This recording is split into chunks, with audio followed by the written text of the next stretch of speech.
மீட்பரின் சத்தம். மத்தேயு 11வது அதிகாரம் 28வது வசனம். வருத்தப்பட்டு பாரம் சுமக்கிறவர்களே, நீங்கள் எல்லாரும் என்னிடத்தில் வாருங்கள், நான் உங்களுக்கு இளைப்பாறுதல் தருவேன். கிறிஸ்துவில் மிகவும் பிரியமானவர்களே, மனிதனுடைய வாழ்க்கையில் ஒவ்வொரு பொழுதும் பல ஏக்கங்களோடு நாம் காணப்படுகிறோம். அந்த ஏக்கங்கள் நிறைவேறாத பட்சத்தில் நம்முடைய மனதும் மாம்சமும் வருத்தம் அடைகிறது.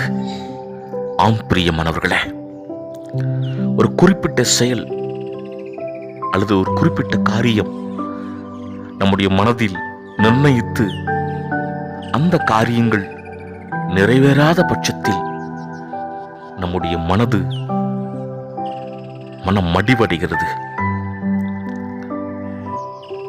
ஆகவே வருத்தங்களும் உள்ளத்துல தீராத ஏக்கங்களும் காலப்போக்கில் அது பெரிய நோய்களையும் நம்முடைய சரீரத்தில் உருவாக்கக்கூடியதாக இருக்கிறது. ஆகவேதான் அருள்நாதர் இயேசு கிறிஸ்து வருத்தத்தோடு இருக்கிறவர்களே, என்னிடத்தில் வாருங்கள், நான் உங்களுக்கு இளைப்பாறுதல் தருவேன் என்று நம்மை அழைக்கிறார். எனக்கன்பானவர்களே, வருத்தங்களோடு வாழ்வது தேவனுடைய சித்தம் அல்ல. வருத்தங்களின் மத்தியில் வல்லவர் இயேசுவை கரம் பிடிக்கிற பொழுது அவர் தருகிற இளைப்பாறுதல் நமக்கு போதுமானதாயிருக்கும்.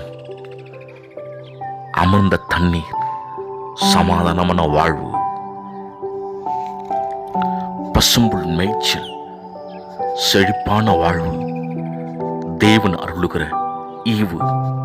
எனவே தேவனுடைய பாதத்திலே நம்முடைய வருத்தங்களை ஊற்றி விடுவோம்.